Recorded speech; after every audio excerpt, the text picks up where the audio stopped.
The smell of old smoke and wet wool hit you first, then a metallic tang that put your teeth on edge, then the sight that stopped the column cold, a field of upright poles arranged like a forest under a gray sky. Summer of an uncertain year. You are a soldier in the ranks of a campaigning army approaching a capital you thought you knew, and what you find is not a landscape of churches and market stalls, but a message constructed in wood and silence. The story you think you know about impalement is only the headline. The truth we will follow is larger and more methodical and worse. What turns a man into an architect of terror? What breaks a human being until he decides that horror itself is a tool? You will see the arc from formative captivity to cold calculation, from private wound to public spectacle, and you will have to answer whether some tactics are monstrous or merely efficient. The symbol that will return again and again is a pole standing taller than the rest, with a cloth pinned to it like a flag or a scalp like a warning. If you want to understand why this worked, stay with the full account you are about to hear. Wallachia sat at the edge of competing ambitions, a place of salt roads and small principalities squeezed between a sultanate of cannons and inland nobles who guarded privilege with knives. The political map was a lattice of claims and marriages and threats. Vlad the Third was a minor prince in a place where being minor did not mean being safe. He was heir to a house that owed its position to a wily father and precarious loyalties. He inherited not only a throne, but the expectation that power had to be reasserted by spectacle as much as by force. The Ottomans pressed at the border. The Sultan consolidated artillery and central administration, and Western courts wrote dispatches that mixed pity and calculation. Early reports from foreign envoys already mention odd punishments and public rituals, and whisper that these were not random acts of cruelty, but messages carved into the landscape of fear. To understand the campaign against the Sultan, we must see the politics and the theater, the way an army reads a map and reads an enemy at the same time. Childhood. Taken as a hostage at a young age, he grew in courts that were both schoolrooms and prisons. He learned languages by listening at table. He learned submissive posture as a lesson. And he learned that survival sometimes meant becoming fluent in the tactics of your captors. The sound of chains, the smell of stew served in cold battering rooms, and the awkward textures of foreign cloth marked his earliest memories. His innocence was traded for lessons in administration and discipline. Format and timing. Dressed for ceremonies, he watched executions not as an alien horror, but as a ritualized communication. He saw how aesthetics of punishment translated into obedience. He learned to think like an occupier rather than simply like the occupied. Loss and set against learning.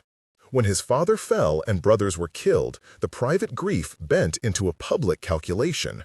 It was not only anger, it was an education in how trauma becomes an instrument. These 3 moments of his early life shaped a man who internalized both humiliation and the grammar of intimidation. The years of capture taught him methods he would later repurpose as policy. He read contemporary manuals and observed guard rotations and the way rumors moved faster than messengers. He kept notes in his head of what broke men more quickly: fear of isolation, fear for kin, fear of public shaming, and the anxiety of unending uncertainty. Back in his principality, he converted observation into design. He did not invent violence, he reorganized it into a communication system, much like a strategist uses supply lines and scouts. He aimed not solely to kill, but to collapse morale and to broadcast inevitability.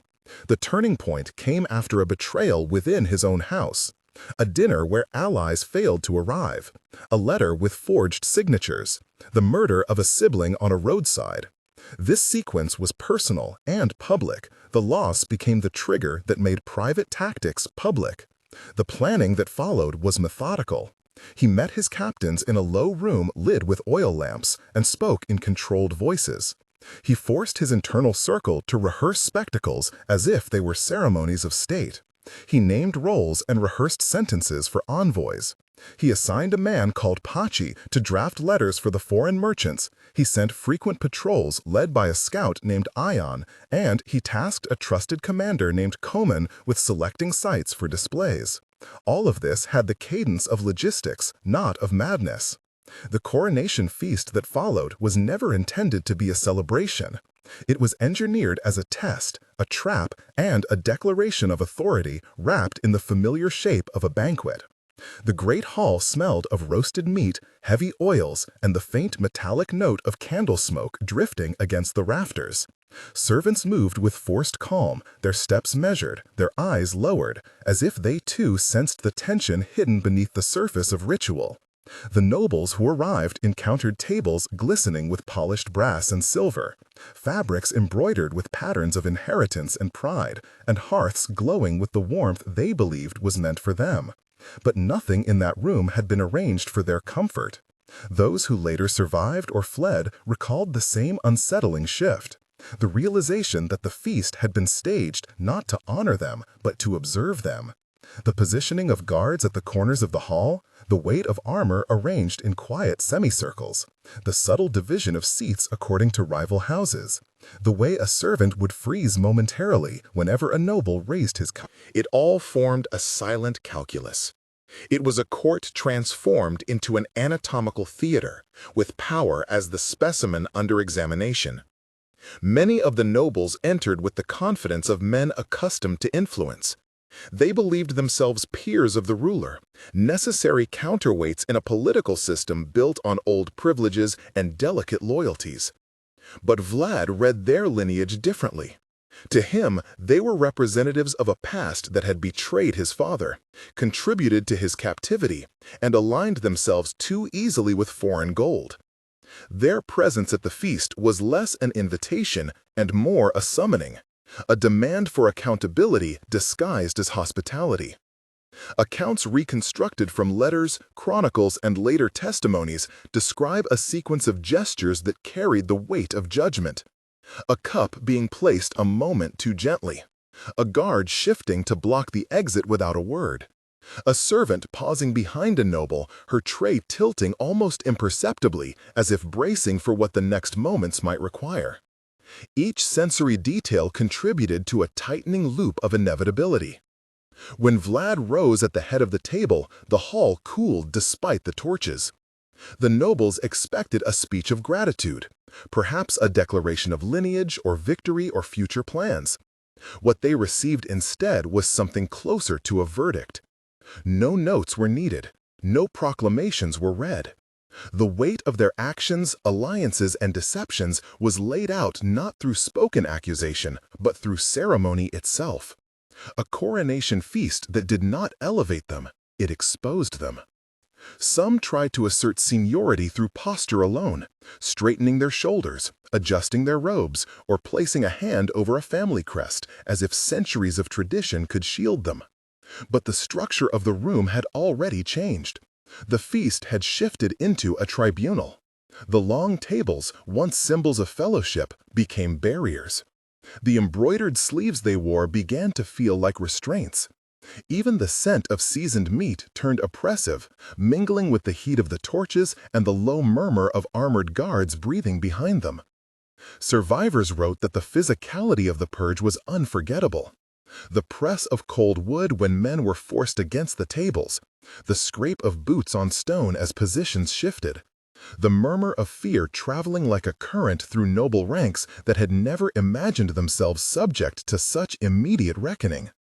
The feast became a tableau of obedience, an example for the entire principality. Conspirators were reduced, internal fractures were exposed, and what had been private resentment became public submission. By the end of the night, those who thought themselves neutral had fled the court entirely, while mercenaries and minor factions quickly reoriented their loyalties to the only force that mattered, the sovereign who had turned a feast into a demonstration of absolute will. If the purge addressed internal betrayal, the next act targeted the external threat, the Ottoman Empire. The arrival of an Ottoman envoy was a moment that protocol demanded be treated with formality, even respect. He carried a sealed letter wrapped in silk, and his turban was tied in the elaborate style reserved for emissaries entrusted with imperial command.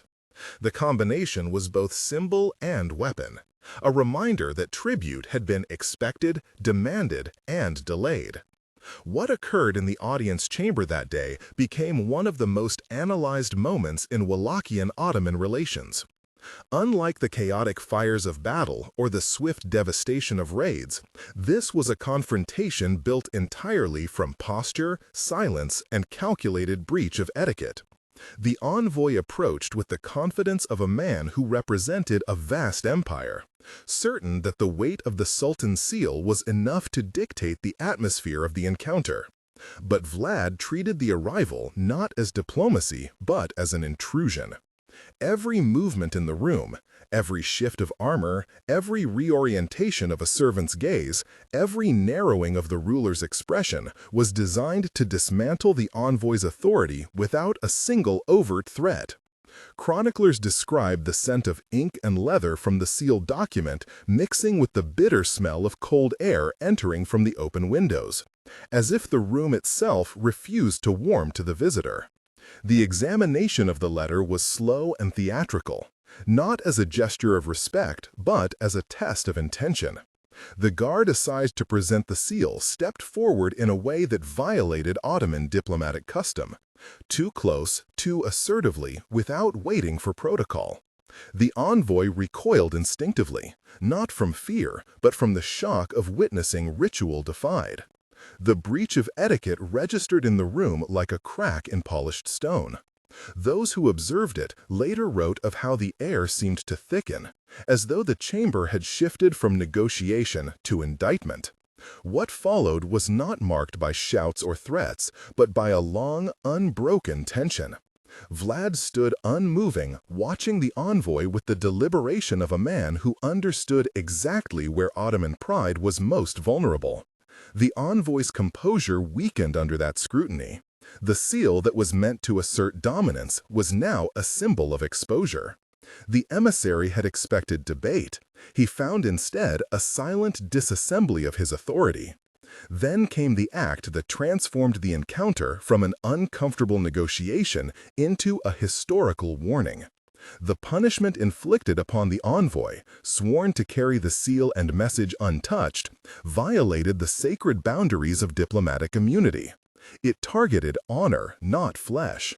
Chroniclers describe how the envoy left the chamber not as a representative of empire, but as a spectacle arranged for deliberate circulation.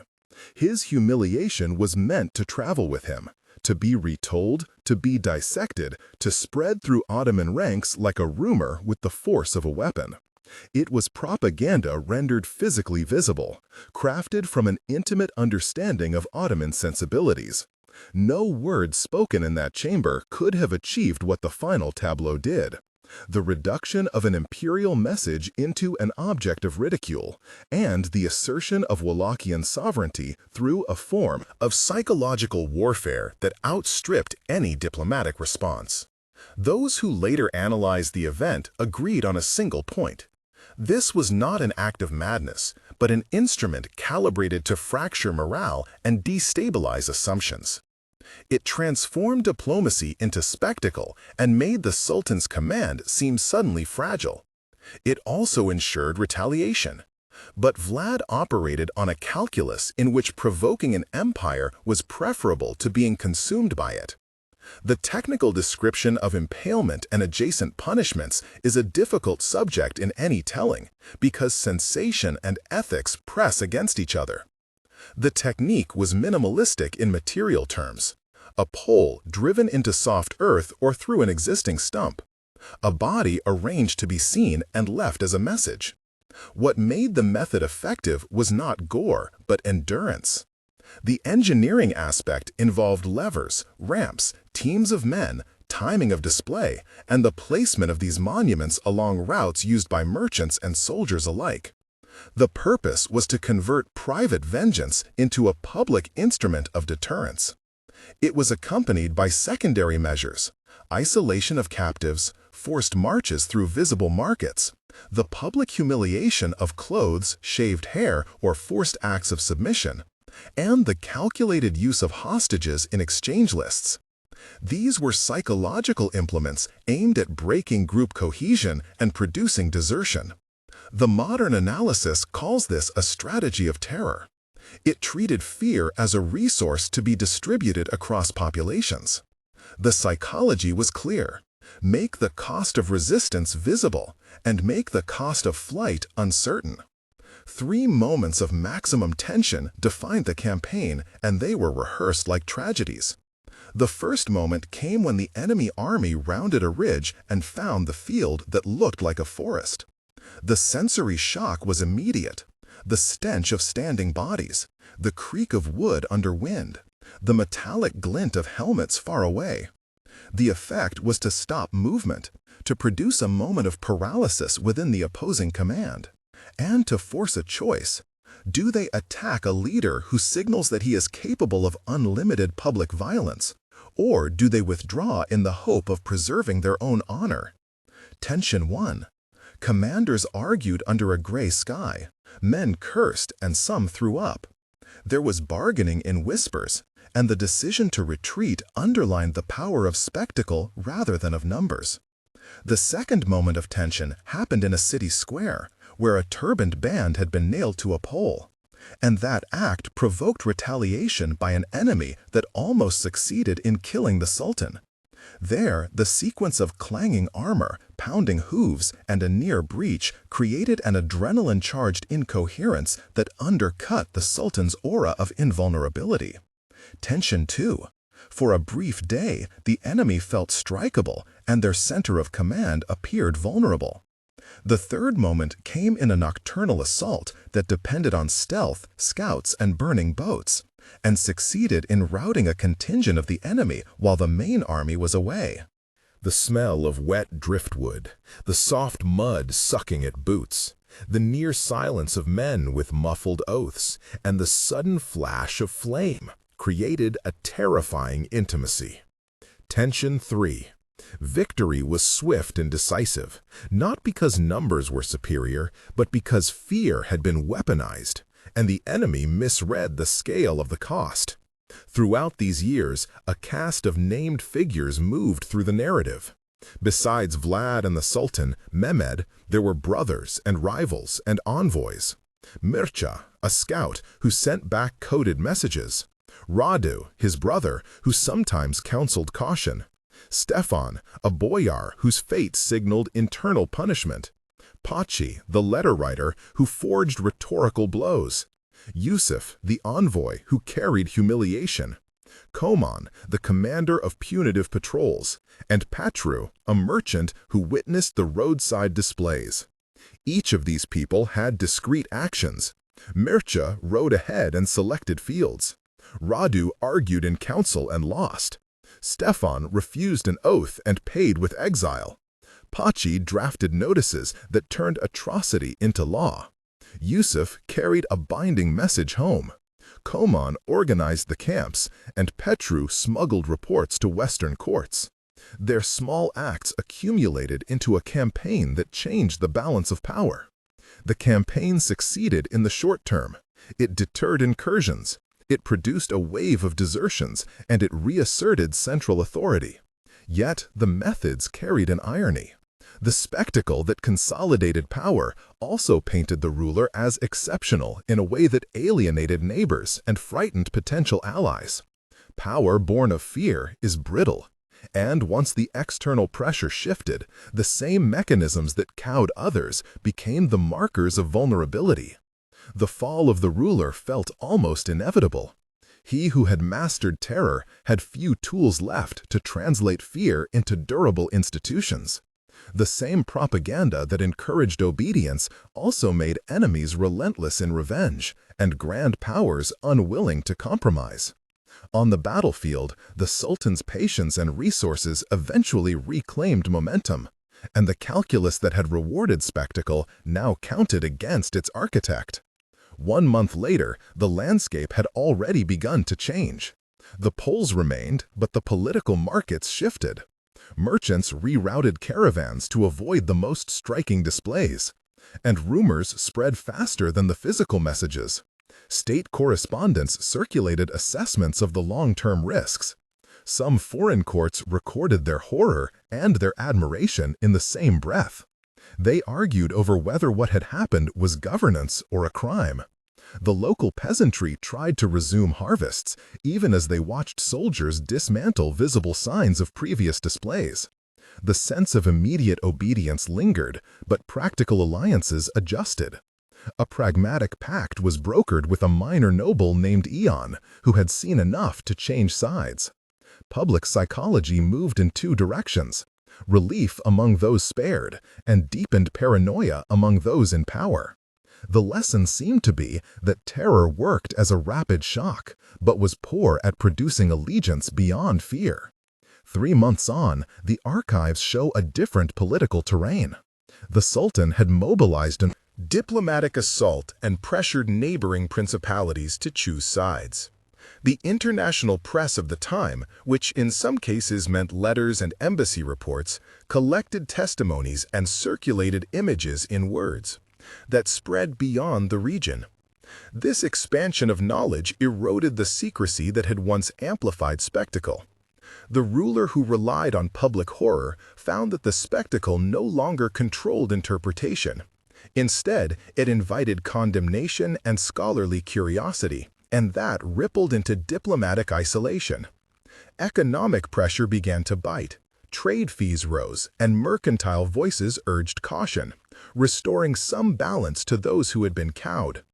The psychological calculus of cruelty had mutated into a reputational cost, and reputations mattered with far older and wealthier partners.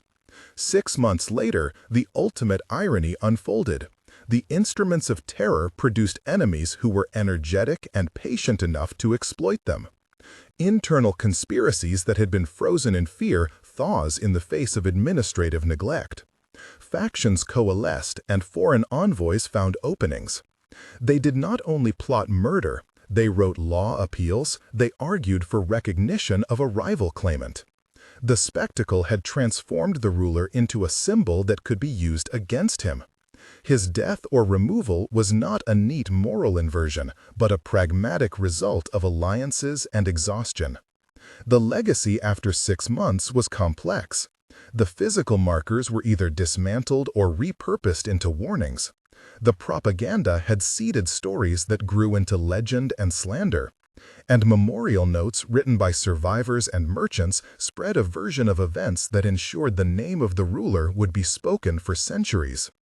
The epilogue shows how tools of governance that rely on fear can produce short-term compliance but long-term fragility, and how a tactic that once seemed efficient ends up consuming its creator. In the end, the Forest of Poles is both a literal and metaphorical image. It taught armies how to read the landscape and taught states how to translate individual vengeance into policy. The psychological analysis is unsettling because it shows how ordinary mechanisms of administration and communication can be weaponized into terror. The man at the center was neither a monster born whole nor a rational utilitarian alone. He was a product of captivity and of political structure and of personal loss. He applied techniques of punishment like an engineer might apply hydraulics. He combined spectacle, propaganda, scouting, and tactical ambush into a coherent set of practices that worked until they did not. The lesson for our time is blunt. Fear can be engineered, it can be made technical, and it can be made systemic. Yet systems that depend on fear are fragile and contagious. They invite escalation and create martyrs and memories that outlive immediate control. If this account shifted your understanding of a figure you thought was only monstrous, consider how techniques of control move between contexts and times. If you want to discuss which element shocked you most, start your comment with the word pole or turban. Tell us whether you see this as strategy or as atrocity. If you want more investigations that mix evidence, psychology, and consequence, subscribe for more narratives that explain why some tactics succeed and why they ultimately fail.